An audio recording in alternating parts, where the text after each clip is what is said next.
नमस्कार दोस्तों, एक बार फिर से स्वागत करता हूं आप सभी का आपके अपने ऑफिशियल यूट्यूब चैनल अपार न्यूज नेटवर्क पर। दोस्तों कैसे हैं आप सभी लोग? आशा है अच्छे होंगे, बढ़िया होंगे, मस्त होंगे। और दोस्तों इसी तरह हम आपका जो करंट अफेयर्स या फिर न्यूज़ अपडेट से संबंधित जो वीडियो बनाते हैं, इसमें आपका जो है न्यूज़ अपडेट में नेशनल इंटरनेशनल न्यूज़ में एक ऐसा अपडेट सामने निकल कर आया है, जैसे कि आपको पता चल रहा होगा इसमें यहाँ पर देखने से व्हाइट बोर्ड में कि नीट यूजी की तरफ से, ठीक है, एनटीए ने एक ऐसा अपडेट जारी किया है। कल बता दें आपको पता भी होगा, अगर आप लोग नीट का एग्ज़ाम देने वाले हैं, नीट यूजी 2026 का, तो 21 जून को एग्ज़ाम होने वाला है आप लोगों का। आज 20 जून है और एनटीए ने एक ऐसा अपडेट जारी किया है, एक ऐसी गाइडलाइंस जिससे पेपर लीक होने का चांसेस 1% से भी कम है, मतलब नहीं है। और इस बार लीक नहीं होगा, इस बार पेपर आप सभी लोग का अच्छा होगा। तो एनटीए ने जो है कुछ ऐसी गाइडलाइंस, कुछ ऐसी नियमावली बनाई है जिसे आप लोग को जानना बहुत ज़्यादा ज़रूरी है। यहाँ पे दिख रहा होगा आपको, ठीक है। अगर आप लोग परीक्षा देने जा रहे हैं या फिर आप लोगों को परीक्षा से संबंधित जुड़ी जानकारी देखने में आपको रुचि लगती है, अच्छा लगता है, तो दोस्तों यहाँ पर अभी हम लोग यहाँ पर डिस्कस करने वाले हैं कि नीट यूजी परीक्षा की तरफ से एनटीए ने क्या गाइडलाइंस, क्या नियमावली जारी की है, ठीक है, क्या ऐसे रूल्स एंड रेगुलेशंस यहाँ पे इस्टेब्लिश किए हैं, अपडेट में लाया गया है एनटीए की तरफ से। लेटेस्ट अपडेट में हम लोग जानेंगे बायोमेट्रिक वेरिफिकेशन इसका किस तरीके से होने वाला है और इसका एक्सेप्शन जो है, एक्सेप्शनल प्रोटोकॉल क्या होगा, ठीक है। आइएगा समझते हैं दोस्तों एकदम स्टार्टिंग से। तो दोस्तों जैसे कि मैंने भी आपको बताया, यहाँ पे लेटेस्ट अपडेट आपको दिख रहा होगा सबसे ऊपर, ठीक है। इस लेटेस्ट अपडेट में आपको जो है नेशनल टेस्टिंग एजेंसी यानी कि एनटीए, एक ऐसी एजेंसी जो नीट यूजी और जेई मेंस एडवांस जैसे पेपर को कंडक्ट करवाती है, ठीक है। तो एनटीए ने यानी कि नेशनल टेस्टिंग एजेंसी ने नीट यूजी 2026 का जो इस बार एग्ज़ाम होने वाला है उसके लिए बायोमेट्रिक वेरिफिकेशन और एक्सेप्शनल प्रोटोकॉल जारी किया गया है, ठीक है, नीट यूजी की तरफ से, मतलब एनटीए की तरफ से। और परीक्षा में ताकि कोई भी गड़बड़ी या फर्जीवाड़ी को रोका जा सके, मतलब पेपर लीक ना हो, फेक अफवाह ना फैलाई जाए, फर्जी अफवाह ना फैलाई जाए, ठीक है, और पेपर में कोई भी नियमों को भंग ना किया जाए। तो आइएगा जानते हैं क्या है। पहला जो नियम है, अनिवार्य 2 स्तरीय बायोमेट्रिक जाँच, 2 लेवल बायोमेट्रिक वेरिफिकेशन होगा। आइए जानते हैं किस तरीके से होगा, ठीक है। तो आपको दोस्तों यहाँ पे दिख रहा होगा फिंगरप्रिंट और फेस वेरिफिकेशन, ठीक है। अगर आप लोग एग्जाम देने जा रहे हैं तो एग्जाम में बैठने से पहले आपको गेट पे ही आपकी चेकिंग होगी, आपका फिंगरप्रिंट मैच किया जाएगा पहली बार, ठीक है। पहली बात आपका फिंगरप्रिंट मैच किया जाएगा, मैच करके देखा जाएगा।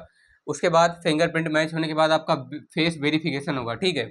आपके चेहरे की पहचान की जाएगी कि क्या आप वही नागरिक हैं, मतलब क्या आप वही मेंबर हैं, कैंडिडेट हैं जो एग्जाम में बैठने वाले हैं। उसके बाद आपका लाइव फोटो लिया जाएगा, ठीक है। आप ही के मोबाइल फ़ोन से आपका एक लाइव फ़ोटो लिया जाएगा और उस फोटो को आपके आवेदन पत्र से, यानी कि आपने जो रजिस्ट्रेशन फॉर्म भरा था नीट यूजी 2026 की परीक्षा के लिए, उससे जो है आपके लाइव फ़ोटो को मैच किया जाएगा। मैच करने के बाद अगर, ठीक है, अगर जो है ऐसे नियमों पर सख्त कार्रवाई होगी, ऐसे कैंडिडेट्स जो बिना किसी वैध कारण के, ठीक है, जिनका कोई भी अर्जेंट रीज़न नहीं है, जिनका कोई भी वैध कारण नहीं है, वो उन पर, ठीक है, बिना किसी वैध कारण के जो लोग इस फिंगरप्रिंट और फेस वेरिफिकेशन से, लाइव फ़ोटो से मना कर रहे हैं, ठीक है, कोई ऐसा कारण नहीं है, कोई दिक्कत नहीं है, फिर भी जो है वो करवाना नहीं चाहते हैं, तो उन पर कार्रवाई मतलब कानूनी कार्रवाई होगी, ठीक है। ऐसे कैंडिडेट्स जिनका कोई वैध कारण ना हो, फिर भी जो है वो लाइव फिंगरप्रिंट से जो है, फेस वेरिफिकेशन से, बायोमेट्रिक वेरिफिकेशन से जो है पीछे हट रहे हैं, तो उनको जो है अमान्य घोषित कर दिया जाएगा, वहाँ पर परीक्षा में बैठने नहीं दिया जाएगा और कानूनी कार्रवाई अलग से होगी। अब हम लोग जानते हैं कि मतलब नीट एनटीए ने सेकंड नंबर पे एक्सेप्शनल प्रोटोकॉल क्यों लॉन्च किया है, ठीक है। एक्सेप्शन प्रोटोकॉल, ताकि अगर तकनीकी या फिर सर्वर डाउन होने की वजह से आपका जो इशू आ रहा हो, मतलब तकनीकी विफलता का समाधान, ये जो है एक्सेप्शनल प्रोटोकॉल करेगा एनटीए की तरफ से जो लॉन्च किया गया है। सबसे पहले हम लोग समझते हैं कि, ठीक है, अगर आपका मोबाइल फ़ोन में सर्वर डाउन रहता है, नेट नहीं चल रहा है उस समय जब वेरिफिकेशन हो रहा होगा, बायोमेट्रिक वेरिफिकेशन जिसमें फिंगरप्रिंट वेरिफिकेशन होगा, आपका आधार ऑथेंटिकेशन होगा, फेस वेरिफिकेशन के साथ साथ आपका जो है ये लाइव फ़ोटो भी लिया जाना है। अगर फ़ोटो साफ़ नहीं आ रही है, सर्वर डाउन है, ठीक है, किसी कारणवश भी अगर आपका जो है मोबाइल फ़ोन एक्टिव नहीं हो पा रहा है, उस समय ख़राब हो रहा है नेटवर्क की इशू की वजह से, या फिर फेस वेरिफिकेशन नहीं हो पा रहा है, तो फिर आपका जो है एक नियम है बनाया गया है इसमें, अंडरटेकिंग फॉर्म, ठीक है। आपको जो है अंडरटेकिंग फॉर्म फिलअप करना है और अंडरटेकिंग फॉर्म फिलअप करने में आपको जो जिस चीज़ की वजह से दिक्कत आ रही है, ठीक है, वो आपका सब्जेक्ट उसमें मेंशन कर देना है कि आपका नेटवर्क इशू है, मोबाइल ख़राब है, या फिर फेस वेरिफिकेशन नहीं हो पा रहा है, या फिर जो है आपका सर्वर डाउन है, ठीक है। उसमें मेन रीज़न मेंशन कर देने के बाद आपका जो है ये एक्सेप्टेंस अप्रूवल हो जाएगा। उसके बाद फिर जो है एनटीए की तरफ से, मतलब नीट यूजी परीक्षा जहाँ पे कंडक्ट हो रही है वहाँ से आपको परमिशन मिल जाएगी, ठीक है। फिर आपको एग्ज़ाम में बैठने दिया जाएगा, ठीक है। यहाँ से देखिए मैनुअल आपका एग्ज़ाम फिर आप लोग जाके दे सकते हैं, क्योंकि जब तक वेरिफिकेशन नहीं होता, परमिशन नहीं मिलती, तब तक आप लोग अंदर नहीं जा सकते, ठीक है। अब हम लोग जानते हैं क्या है जीरो डिस्टर्बेंस पॉलिसी क्या है। जीरो डिस्टर्बेंस पॉलिसी एक ऐसी पॉलिसी है जिसमें आपको कोई भी हस्तक्षेप नहीं किया जाएगा, कोई भी आपको डिस्टर्ब नहीं करेगा। क्यों? खासकर दो ऐसी चीज़ों से आपको यहाँ पे जानना जरूरी है। पहला, जब आप एग्ज़ाम दे रहे होंगे 2 बजे से लेकर के, आपका एग्ज़ाम 2 बजे से शुरू होगा, 5:15 पर ख़त्म होगा, तो इन 3.25 घंटे के बीच, ठीक है, 2 बजे से लेकर के 5:15 तक आपको जो है कोई भी बायोमेट्रिक जांच, फिर आपकी कोई भी वेरिफिकेशन नहीं की जाएगी।